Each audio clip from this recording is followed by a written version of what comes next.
అప్పుడప్పుడు నగరాల్లో రోడ్డుపై వెళ్తున్నప్పుడు చిన్న చిన్న యాక్సిడెంట్లు జరుగుతూ ఉంటాయి. ట్రాఫిక్ ఉన్న సమయాల్లో ఇలాంటి ఘటనలు జరుగుతూ ఉంటాయి. అయితే అవతలి వైపు వాళ్ళు సామరస్యంగా మాట్లాడుకుంటే గొడవలు జరగవు. కానీ కొందరు నానా రచ్చ చేసి ఘర్షణ పెట్టుకుంటారు. తాజాగా ఓ మహిళ కూడా చిన్న ప్రమాదానికే రెచ్చిపోయింది.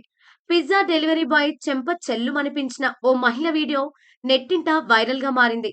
అతడిపై చేయి చేసుకున్నది చాలక మరింత దబాయిస్తూ 30,000 రూపాయలు డిమాండ్ చేస్తున్న వైనం చూసి జనాలు మహిళపై దుమ్మెత్తి పోస్తున్నారు. లక్నోలో వెలుగు చూసిన ఈ ఘటన ప్రస్తుతం నెట్టింట సంచలనంగా మారింది. రద్దీగా ఉన్న రోడ్డులో నానా అవస్థలు పడుతూ బైక్ నడుపుతున్న ఆ పిజ్జా డెలివరీ బాయ్ పొరపాటున మహిళ టూ వీలర్ ను ఢీకొట్టాడు. దీంతో అగ్గి మీద గుగ్గిలమైన మహిళ ముందు వెనక ఆలోచించకుండా అతడి చెంప చెల్లుమనిపించింది. ఇష్టారీతిన అతడిని నిందించింది. తనకు జరిగిన నష్టానికి 30,000 ఇవ్వాలని డిమాండ్ చేసింది. అతడికి డ్రైవింగ్ రాదంటూ మండిపడింది. రోడ్డుపై వెళుతూ నీ ఇష్టం వచ్చినట్లు చేస్తావా? వాహనం నడపడం రాకపోతే రోడ్డు మీదకు ఎందుకొచ్చావ్? తక్షణమే డబ్బులు చెల్లించు, లేకపోతే చట్టపరమైన చర్యలు తీసుకుంటా అని బెదిరించింది. మహిళ రెచ్చిపోవడంతో షాకైపోయిన డెలివరీ ఏజెంట్ తన వాదన వినిపించేందుకు విశ్వ ప్రయత్నం చేశాడు. కానీ ఆమె దబాయింపుతో అతడికి ఏం చేయాలో పాలుపోలేదు. ఇతర డెలివరీ ఏజెంట్లను అక్కడికి పిలిపించి సమస్యను సర్దుబాటు చేసుకునే ప్రయత్నం చేశాడు.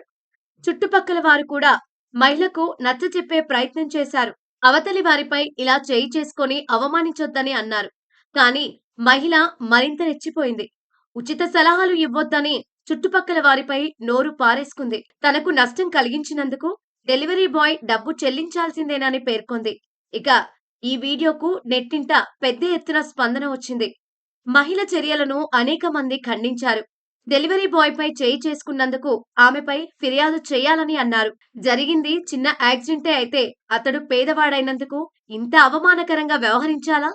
ఇలాంటి పని చేసినందుకు సిగ్గుతో తలదించుకోవాలంటూ కొందరు కామెంట్లలో రాసుకొచ్చారు. డెలివరీ బాయ్ నుంచి 30,000 రూపాయలు డిమాండ్ చేయడం ఏం న్యాయమని మరికొందరు ప్రశ్నించారు. ఇలా రకరకాల కామెంట్స్ మధ్య ఈ ఉదంతం ప్రస్తుతం ట్రెండింగ్ లో కొనసాగుతోంది.